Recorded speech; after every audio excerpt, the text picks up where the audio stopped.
Ladies and gentlemen, I'm going to read you a Reuters article. Trump says he will look at creating his own platform after Twitter ban. This is a couple minutes ago. By Reuters staff, Washington, U.S. President Donald Trump said he will look at building his own platform after Twitter suspended him on Friday, well, permanently. Okay, citing, this is very interesting. They have accused President Trump, made baseless allegations, not only Twitter, all of political media, and Republicans have remained silent. They've accused him, without any evidence, that his words hit a homing beacon within the minds of the people the other day in Washington, D.C., and they committed their actions based on his words. This is, first of all, this is not what the First Amendment is about. Nobody's going after President Trump legally, because they can't.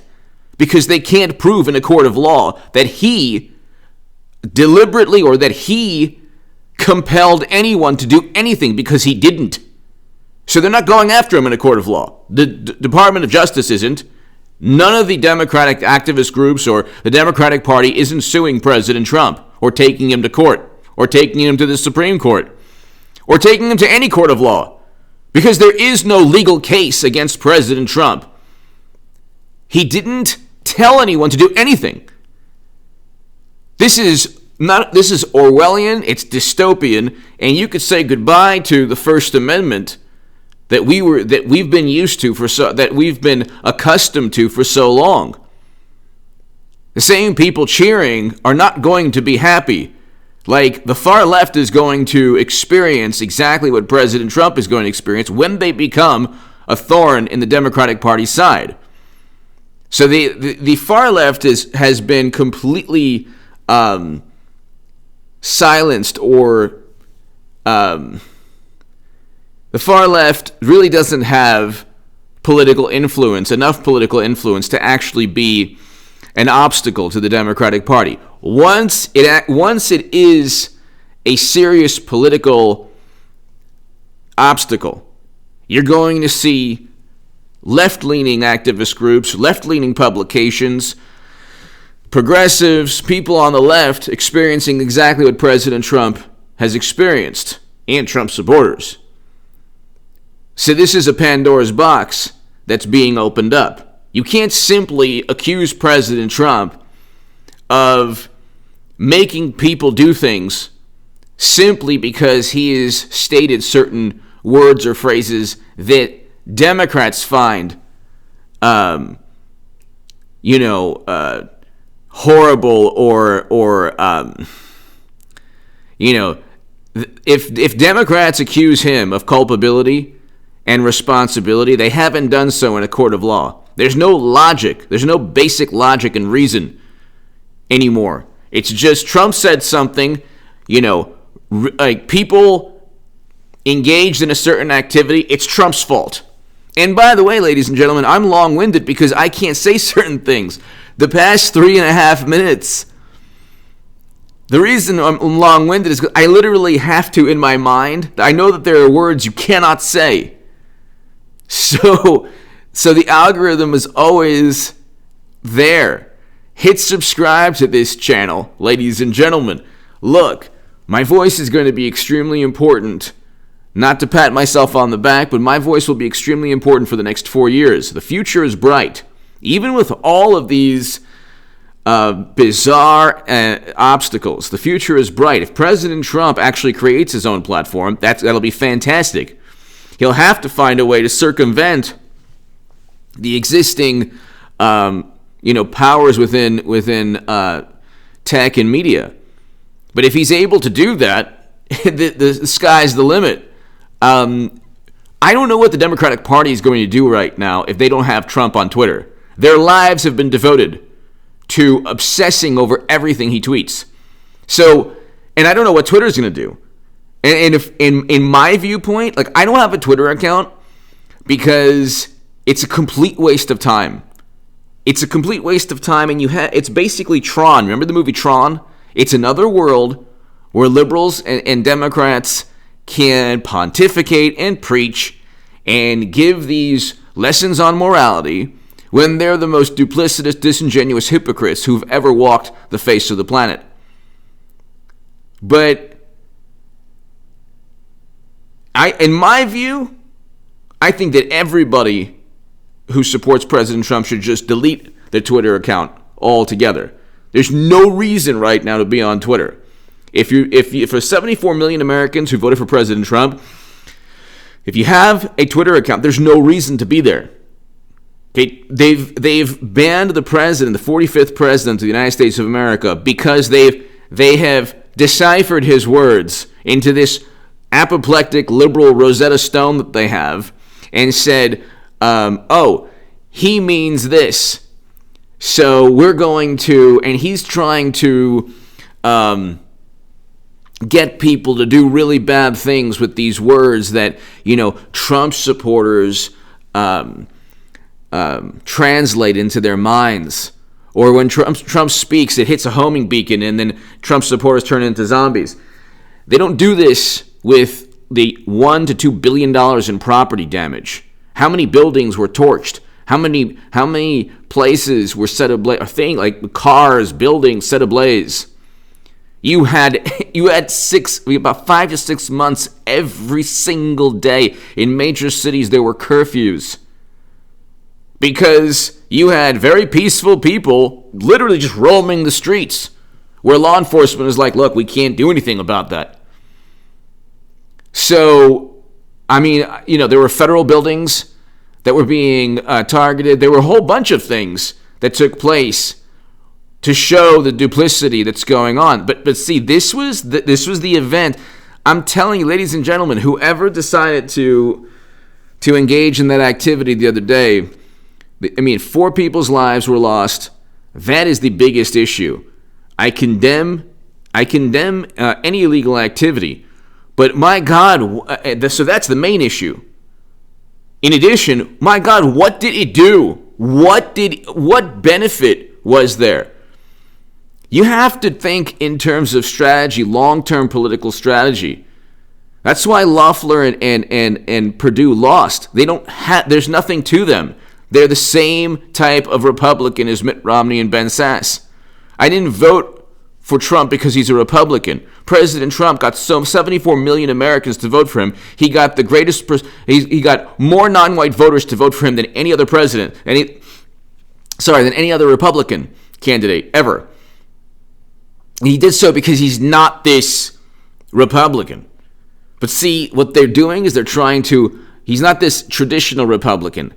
He has done a great many things that other traditional Republicans won't do. By the way, he needs to pardon Julian Assange.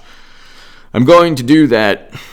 I'm going to do that segment tomorrow or the next day. This is like one of the only things that's going to cement and save the legacy that he's created. Because right now, what Democrats are doing, what media is doing, is just, they're trying to hear all the platforms that have banned or restricted Trump so far. It's pretty much everything from Reddit to Twitch to, Shopify, like Twitter. You have Facebook, Instagram, Snapchat. Every single platform, Apple.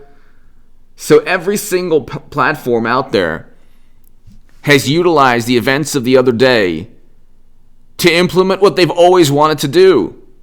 They always wanted to stifle his message, and now they have the opportunity. So what good did it do? The most important thing is the lives that were lost. But I want to read you this. Trump says he will look at creating his own platform after Twitter ban. Trump sent the latest tweets on his Post account after Twitter banned his personal account. So that's it. The article, that's interesting. The article doesn't go on. So he'll look at building his own platform. That's a good thing. U.S. News, so that's Reuters. U.S. Trump says he will look at creating his own platform after Twitter ban. So it's just the same. I think it's like it's the same Reuters article, which is like a paragraph. He needs to do that. They're trying to erase this man from history.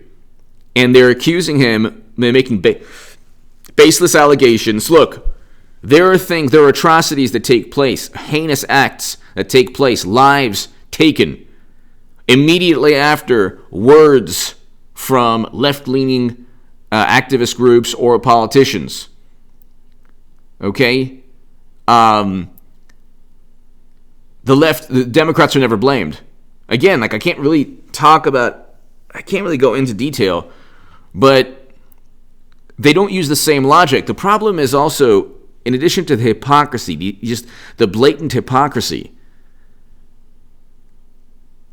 where are the Republicans? Where are the Republicans here? Where is Mike Pence?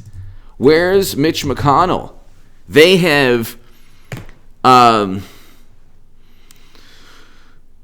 invites Pence to inauguration, calls Trump incompetent, and says it's good he won't attend. I think President Trump should attend, to tell you the truth. Like, I don't know why he's not attending. He really should attend. He really should attend. Now they're still talking about the 25th Amendment. Mike Pence is thinking of his 2024 run. Ben Sasse, Mitt Romney, they're all thinking of 2024. These people truly believe that the Republican Party will go back to that type of conservative, or that type of Republican. It ain't going to happen. Let's put it this way. Even with everything that's going on right now, if Trump decides to run in 2024, and I hope he does, he would wipe the stage with all of them. He would obliterate the entire stage even more so than in 2016. But the person who's going to win in 2024 for the GOP is not going to be an establishment or Republican in name only or never Trumper. It's not going to happen. If that does happen, then Biden goes 8 years. But you have to you have to look at things, ladies and gentlemen, from the vantage point. How did we get here? Okay, we got here, number one, because Republicans did not support a Republican president. Jeff Sessions. It starts with Jeff Sessions, and then Romney, and then people like Ben Sasse, Paul Ryan, and Jeff Sessions. Paul Ryan was Speaker of the House for 2 years. He worked to undermine Trump. And this man, and then you have his own Attorney General who investigated. So you have Republicans investigating a Republican president. Paul Ryan will attend Biden's inauguration. Okay, well, I mean, it's like, I think President Trump should attend. I really do. I don't know why he's not. See, I mean, this is the thing. He needs to. And he needs to pardon Julian Assange. This has been a media victory.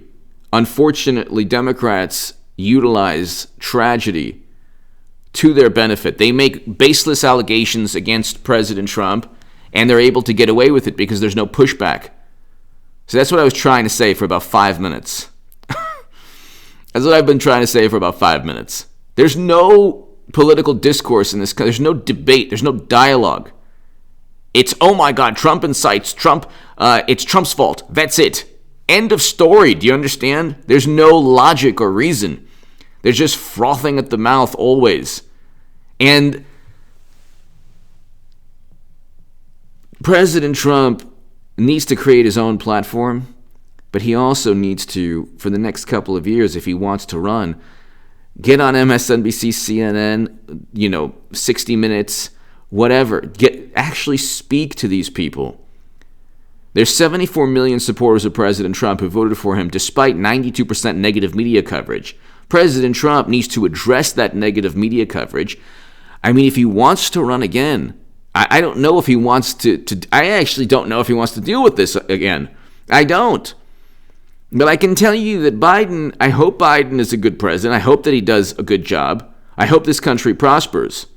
I don't think his track record is going to lead to him being this fantastic president. I think that he's already coming in with hopefully they create a special counsel. But now look, everything that took place That's going to harm. We were heading towards a special counsel.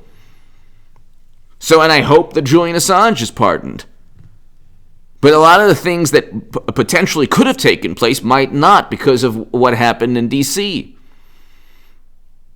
But there's no long-term strategy. You have people like, you cannot, like, one of the, my God, one of the people there was like this, this message board, fanatic person.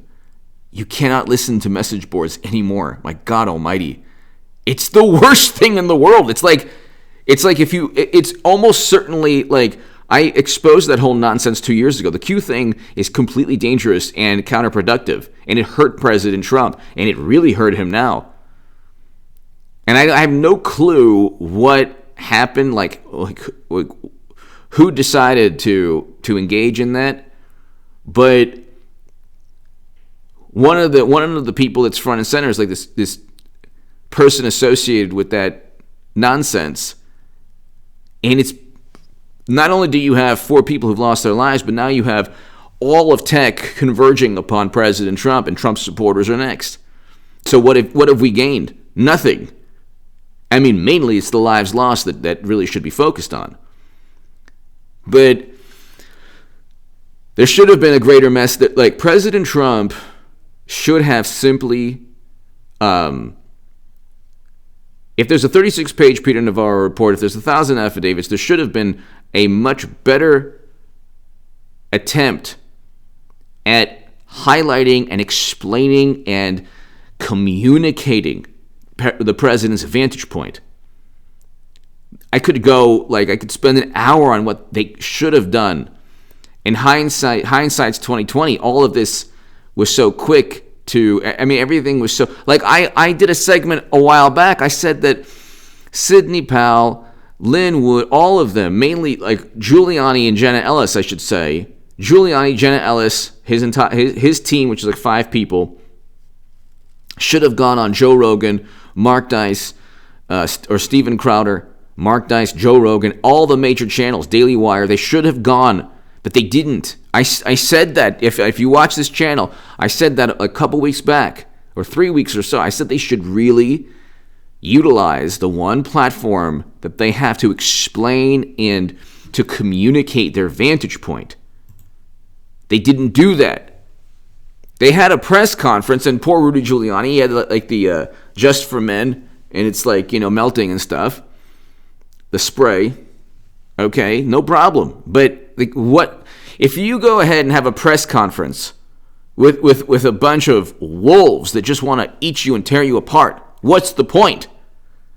If you're going to have a press conference to explain your vantage point, when your vantage point is already controversial and media in general wants Trump out and doesn't want to hear any allegation, the same allegations that they furthered for the past 4 years, why go ahead and engage in a press conference? They should have simply gone to. They should have gone to journalists at the at the Wall Street Journal or the New York Post, or and then you had the New York Post and Wall Street Journal eventually turn on them, because the few journalists that were open, the YouTube channels that could have elevated their message. I mean, it would do no good for Giuliani to go on my channel. I have a small channel. And people were upset that I used the word the other day. I'm like, what? That's like, oh my God. But hit subscribe. Let's get to 200,000. We're going to get to 200,000 eventually, hopefully sooner than later. I have a lot of, this channel is important, very important for the next 4 years. There are other amazing channels as well, but my voice is very important. Your voice is important. And I hope that, when I talk to you, it's therapeutic for me, and I hope that's the same thing you're experiencing when you watch these segments. But they should have simply been creative. Their message was lost. I said 3 weeks ago, you have this, at 3 weeks ago, 3 to 4 weeks ago, there was a moment in time. Before the Supreme Court, there was a moment in time where they could have simply communicated their message even to the left and said, okay, we don't have direct evidence, but we have circumstantial evidence. So we want these investigations. They could have done that, but they didn't do that. And that was a giant misstep. But then all the while it was, hey, you know what? We all knew what was going on, but it was almost like quicksand.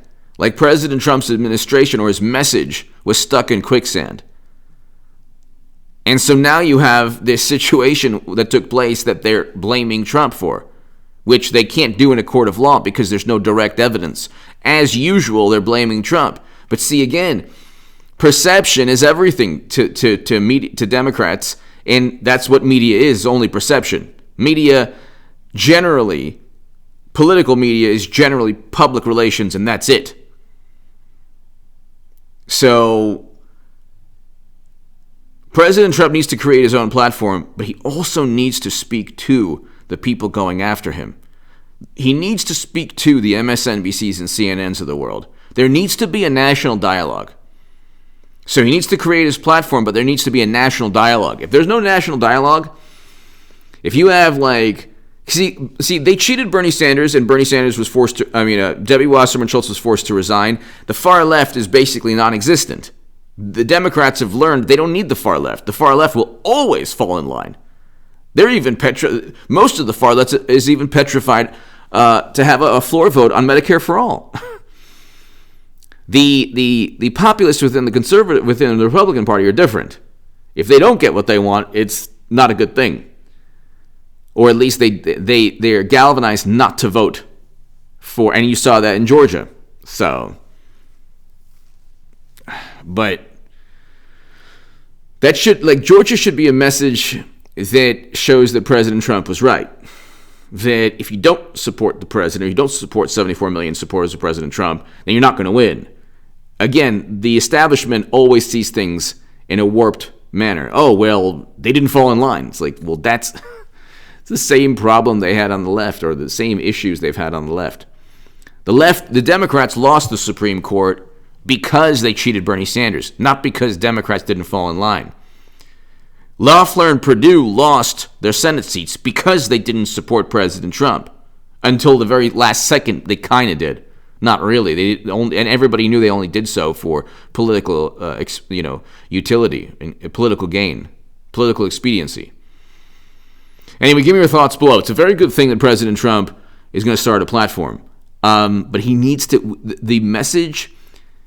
There needs to be a dialogue, a national dialogue. There is none. It's just this apoplectic, hysterical reaction from media that have been the same, that have had the same warped mentality from day one. Trump is the end of the universe, and let's just do away with logic and reason, and do away with his First Amendment rights also, because we're going to decipher what he really means.